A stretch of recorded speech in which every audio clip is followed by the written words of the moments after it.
All right, so I know you're probably having trouble sleeping at night wondering who won the doorbell, man. This cool little doorbell. It's inexpensive, but man, it's neat. I hung it on my outside of my garage door, and now that pesky delivery guy, he rings it and drops the packages there. Oftentimes I can open up that door and catch him in the act, man. You know he's trouble.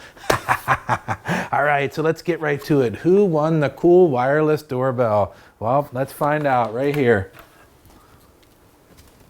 All right, so here we go. Pick a winner.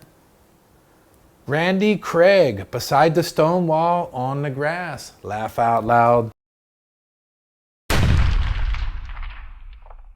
You know what? I'm laughing with you, Randy. My email address is right here.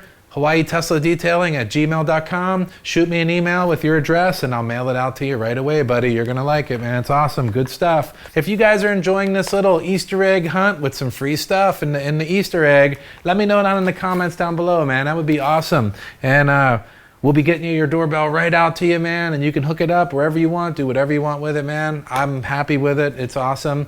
All right, so if you haven't hit that subscribe button, man, it's right there waiting for you. You know it's the right thing to do. All right.